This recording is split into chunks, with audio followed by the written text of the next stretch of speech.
Question number 21.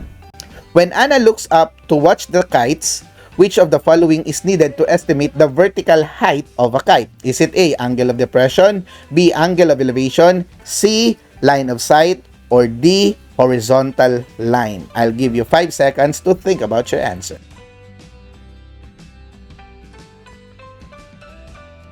Okay, math learners, this question is talking about a situation of the angle of elevation and angle of depression. Now, as you can see, it states here that Anna looks up. Okay, now if it looks up, meaning it is above. The line of sight is looking above. Alright, so if that is the case, then the correct answer for this is angle of elevation. Alright, it's very easy, my dear math learners. Now, let's go to question number 22. A ramp for unloading a moving truck has an angle of elevation of 40 degrees. So, this is the one. Okay. If the top of the ramp is 10 meters above the ground, so this is the one, okay, the opposite of 40 degrees, identify what trigonometric ratio will be used to solve the length of the ramp. So, this is the length of the ramp. This is the unknown. Okay. Is it A, tan theta, opposite over adjacent? B, sine theta, opposite over hypotenuse? C, cosine theta, adjacent over hypotenuse? Or letter D, cotangent theta is equal to adjacent over opposite? I'll give you 5 seconds to think about your answer.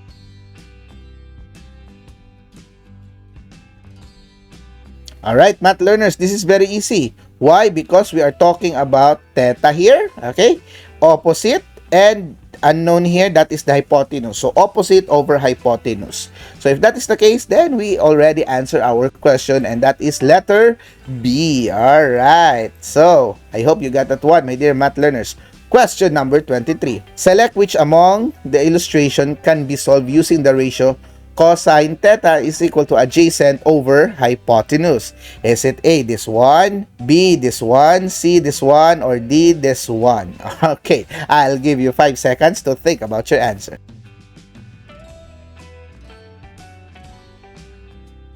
Alright, math learners, now let's talk about cosine.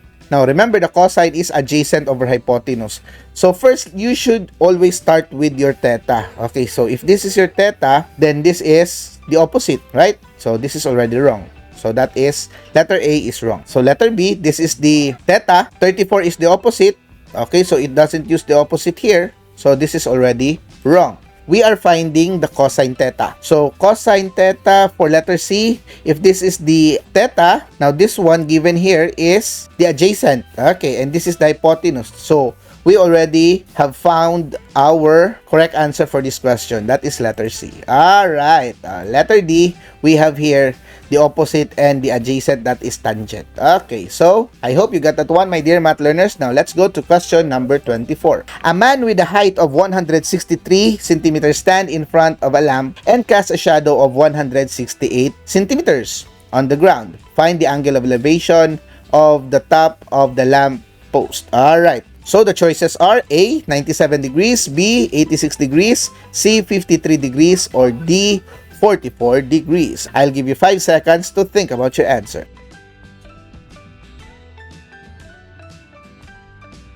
Okay, math learners, in this question, we need to solve. Okay, now, how do we solve this one? Of course, it is best if we will make a representation. So, we will make this one. Okay, so we will make a right triangle. Okay, so this is the one. So, in any case, if the height of the person, that is, if this is the person, okay, so the height of the person is 163. And then, the shadow that is being cast is 168. Okay, centimeters. Now, we are finding the angle of elevation towards the lamppost. So, let's consider that this is the lamppost. So, what we are finding here is this one. So, basically, it is still a right triangle here, right?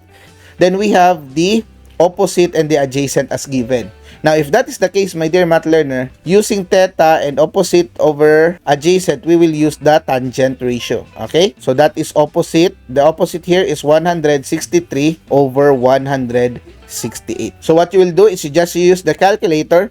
So, you put 163 divided by 168. So, the answer for that is tangent theta is equal to 0.9702. But this is not yet the angle that we are finding. Why? Because it has still the tan. So in order for us to eliminate the tan function of this, we will use the tan -1 or the inverse of tan. Okay? So in using that one, you just put tan -1 to your calculator and voila, you already have your answer, 44.13. So that is 44 degrees in round off. Okay, so that is letter D.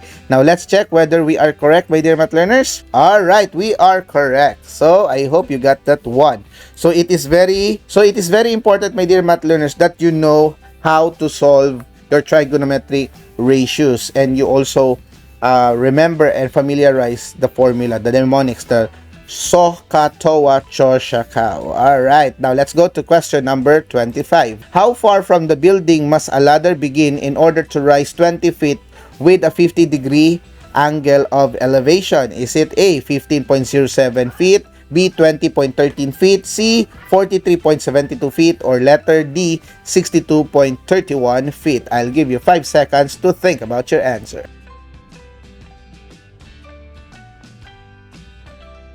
Alright, math learners, of course, in order to answer this, we will again use and make a triangle for our figure. Okay, so let's make another triangle here. Okay, and now we will try to use the representation. Okay, and now we will use the representation given. So we have the 53-degree angle of elevation, so that is here, 53 degrees angle. In order, so how far from the building? So this is the building, right? Okay, that is the building. Must a ladder, so this is the ladder. Okay, how far from the building must a ladder begin in order to rise 20 feet? Okay, so it is here, rise 20 feet. So how far from the building? So we are talking here.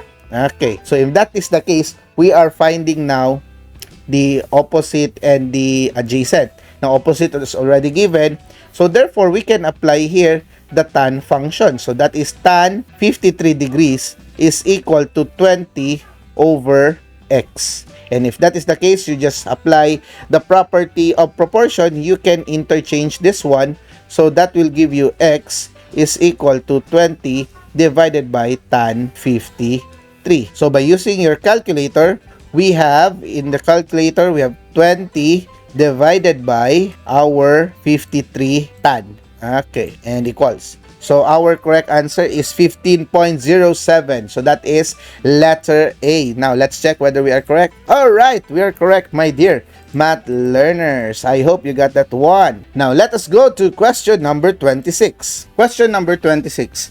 Evaluate which among the statements below is true. Is it A, sine 30 is greater than tangent 45? B, cosine theta is equal to 3/4? B, cosine theta equals 3/4 is equal to 46.56? C, the height of a tree that is 15 meters tall casts a shadow of 23 meters will have an angle of elevation equal to 33 degrees? Or letter D, an airplane in the air with an altitude of 205 feet is 50 feet away from the base to the building. The angle of depression is 48 degrees. I'll give you 5 seconds to think about your answer.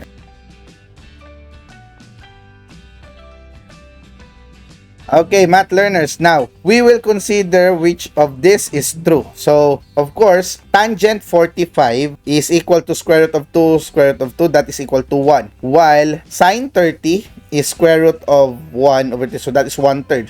So, 1/3 is greater than 1. So, that is wrong. So, letter A is not the correct answer. Now, letter B, cosine theta is equal to 3/4 is equal to 46.56. Okay, in order to validate this, we will use a calculator. So 3/4, that is 0.75, right? Okay, now we will get the inverse cosine of 0.75 in order to check whether the value of 46.56 degrees is correct. Okay, so that will be the second floor of cosine. So this is the one, and that is 41.40. So 46.56 degrees, that is wrong. Okay, so letter B is wrong. Now, letter C, the height of a tree that is 15 meters tall casts a shadow of 23, so that is 15 and 23, will have an angle of elevation of 33 degrees. So that is opposite over adjacent. Okay, so that is tangent. So tangent 33 is equal to 15 over 23.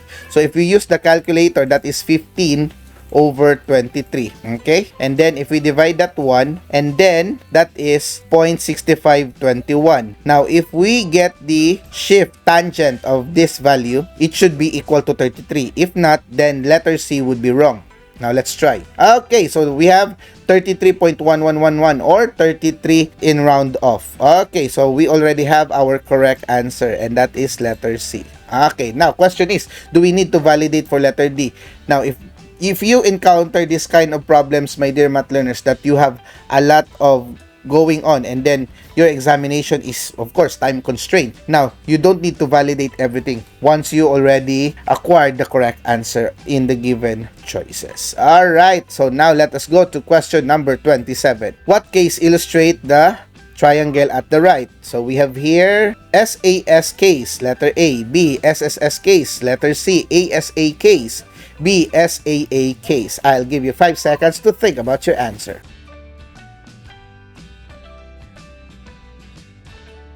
Okay, math learners, this question is very, very easy. Why? Because what is given here is a side, and the angle is in the middle. So that is side, angle, side. So therefore, the correct answer is letter A. Very, very simple. Now, let us go to question number 28. Which triangle can be easily solved using the sine law? Okay, is it A, this one, B, this one, C, this one, or D, this one? I'll give you 5 seconds to think about your answer.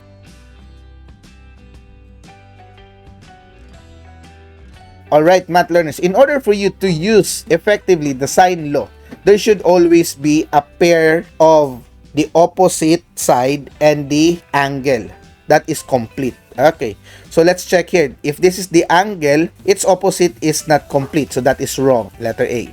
Letter B, same. It is the same concept as letter A. So letter B is wrong. Letter C, there is no given angle, so we cannot have a pair of angle and its opposite side. So letter C is also wrong. Letter D, we have here a side and an angle that is opposite to each other. Therefore, letter D is the correct answer. Alright, very easy, my dear math learners. Now, let us go to question number 29. When 3 sides are given in an oblique triangle, which of the following is applicable to solve the triangle? Is it A, law of sine, B, law of cosine, C, Pythagorean theorem, or D, sum of angles of a triangle? I'll give you 5 seconds to think about your answer. Okay, my dear math learners, if you can still remember what I just said earlier, the law of sine is applicable if you have a pair of an angle and its opposite side. Now, what is given here in question number 29 is 3 sides are given. If that is the case, you cannot apply law of sine. Alright. Now, 3 sides can be applied in a Pythagorean theorem, but it should be a right triangle. Our question here is focused on oblique triangle. So letter C is also wrong. The correct answer here is the law of cosine, because SSS and SAS are the primary focus in applying the law of cosines. Alright, sum of angles of a triangle is basically considering the other measurement of the angles of a triangle if 2 angles are given. Okay, so letter D is also wrong. Now let's go to question number 30. Which cases can be solved by law of sine? Is it A, SAS and ASA cases, B, SSS and SAA cases, C, ASA and SAA cases, or letter D, SSA and SSS cases? I'll give you 5 seconds to think about your answer.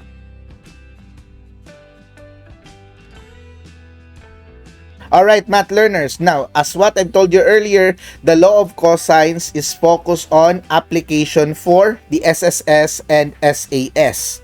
Now, the question here in question 30 is focusing on law of sine. Now, let's check on the given choices. If there is an SSS or an SAS, then that is not part of the law of sine. So, letter A, there is an SAS. This is wrong. Letter B, SSS. That is also wrong. Letter C, ASA. Okay. Letter D, there is an SSS here. So, this is letter D is also wrong. So, the correct answer is letter C. Alright, my dear math learners, that is very, very easy. Congratulations, you are already finished of 3 parts for our reviewer series. Now, let us go to the last part of our review.